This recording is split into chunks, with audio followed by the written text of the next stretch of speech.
Olá, sou Paulo Eduardo e nós estamos chegando para mais um estudo aqui no canal Minuto Missionário. Seja muito bem-vindo. Você que me acompanha todos os dias aqui nesse canal. Todo dia de 6 horas da manhã tem estudo novo aqui. 6 horas da manhã, estudos expositivos. A gente está estudando a Bíblia, versículo por versículo, observando o contexto, com muito cuidado, no seu original e tirando lições para as nossas vidas. É um prazer ter você aí novamente e eu convido você a me acompanhar em mais um estudo. Vamos juntos!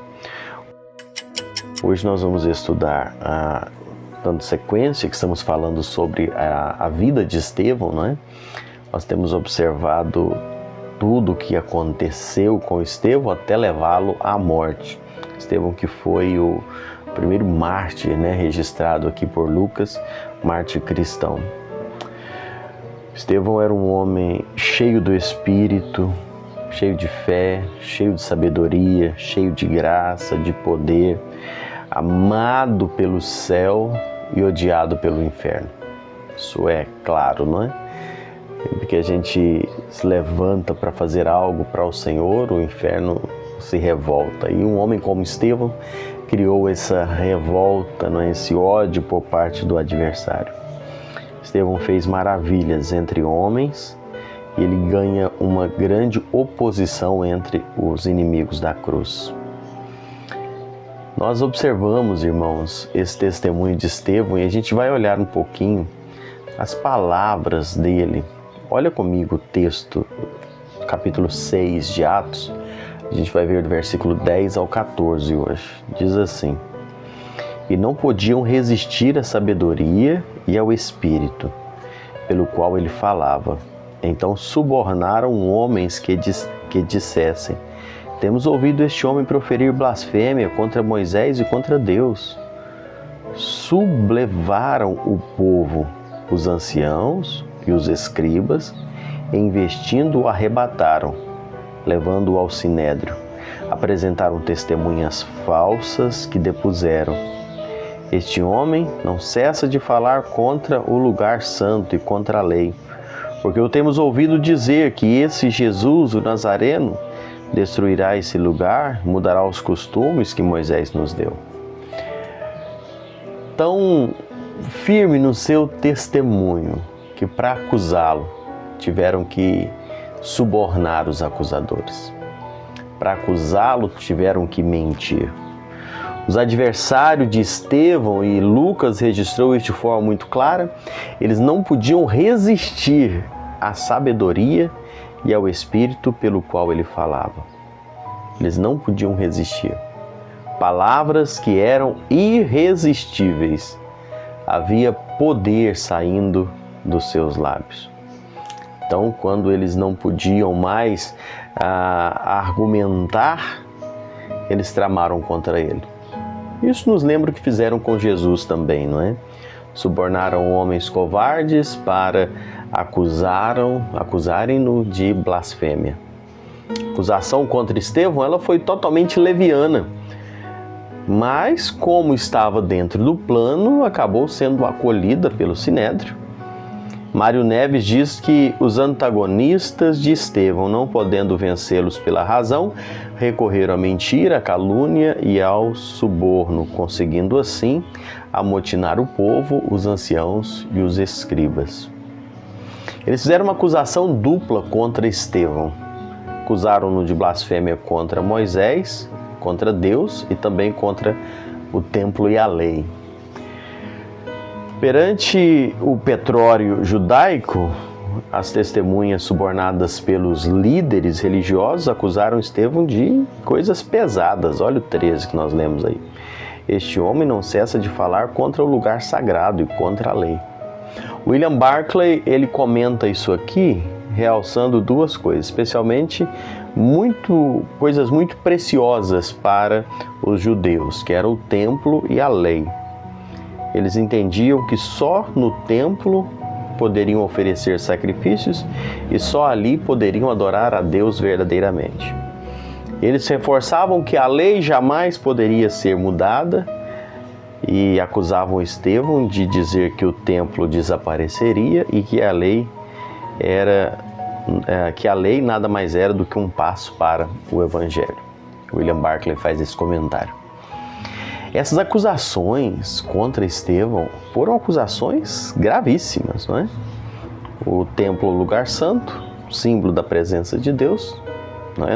Entre o povo, e a lei, que era a revelação da vontade do povo. E falar contra Deus, contra a casa de Deus e contra a palavra de Deus, era blasfêmia, um pecado gravíssimo, digno de morte, mas era esse, de fato, a intenção daqueles líderes religiosos ali. Marshall, ele destaca que foi essa mesma preocupação zelosa com o templo da parte dos judeus da dispersão que depois justificou a prisão de Paulo. Isso está lá no capítulo 21, versículo 28, aqui do livro de Atos dos Apóstolos. Acusações falsas levantadas para poder cumprir os seus propósitos, não é, malignos aqui. Importante ressaltar também novamente que essas mesmas acusações foram as que foram feitas contra Jesus, usando esses mesmos artifícios, né, de falsas testemunhas. Jesus foi condenado pelo pecado de blasfêmia, pelo mesmo Sinédrio. Haviam interpretado, no caso de Jesus, eles haviam interpretado de forma errada, as palavras de Jesus, lá de Marcos 14, 58, aquele texto que Jesus fala, não é? Eu destruirei esse santuário edificado por mãos humanas e em 3 dias construirei outro não por mãos humanas. Eles julgavam que Jesus estava falando de um santuário humano, né? do templo, mas Jesus estava se referindo ao seu corpo.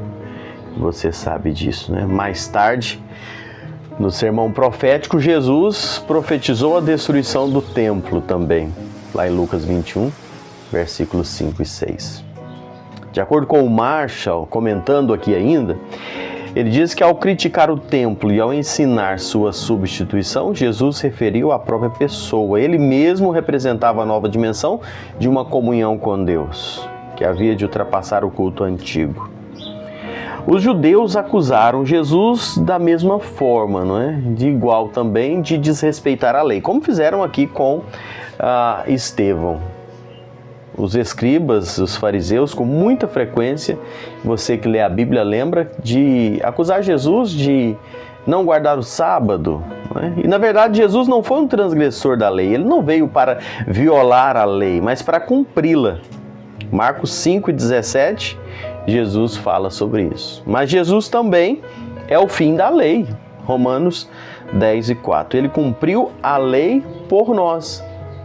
Tornou-se sacerdote e o sacrifício. E nele nós somos aceitos por Deus.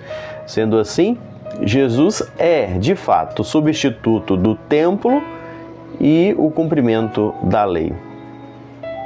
Para Jesus, apontava tanto o templo quanto a lei. John Stott, ele afirma isso dizendo: afirmar que o templo e a lei apontavam para Cristo e que agora então, cumprindo nele, aumenta a sua importância e não negá-la. Não é? Então nós vemos que tudo resumiu, sintetizou em Jesus Cristo.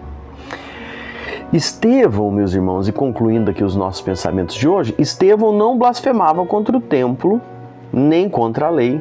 Ao contrário, Estevão estava alinhado no mesmo pensamento, na mesma linha do Senhor Jesus. Se você for comparar com João 2,19, com Marcos 14,58 e com Marcos 15,29. Mas a luz da verdade cega os olhos dos membros do Sinédrio. Em vez de abrir a mente, eles estavam tomados por ódio, por inveja, por tudo aquilo que estava acontecendo. Eles não quiseram enxergar. E então, eles começam, a oposição desceu da teologia para a violência, porque você vai ver que eles começaram a debater com Estevão e não conseguiram argumentar, então vamos para a violência contra ele, não é?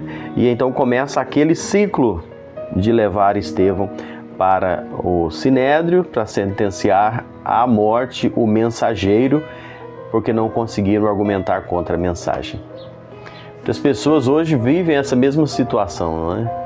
Ouve o Evangelho, não tem o que falar, Querem argumentar, mas depois preferem revoltar-se e afastar. Muitas pessoas ouvem o Evangelho, sabem que é verdade, não tem como argumentar contra a verdade. Mas aí revolta, fica bravo com quem está pregando o Evangelho. Querem calar a voz do pregador e criam mecanismos, até leis, para proibir você de pregar e falar sobre determinados assuntos, porque não há argumento. Contra a palavra de Deus, não tem argumento, sabe que é verdade, não quer calar o mensageiro. Que o Senhor nos dê a mesma ousadia, a mesma coragem para testemunhar, para falar, sabendo que às vezes poderemos ser penalizados por isso, não é? Mas que nós tenhamos autoridade, ousadia para pregar em poder, cheio do Espírito, e que o Senhor cumpra os seus planos, os seus propósitos através da sua palavra. Que Deus abençoe a sua vida. Mais uma vez, obrigado por me acompanhar e até o próximo encontro, se assim o Senhor nos permitir.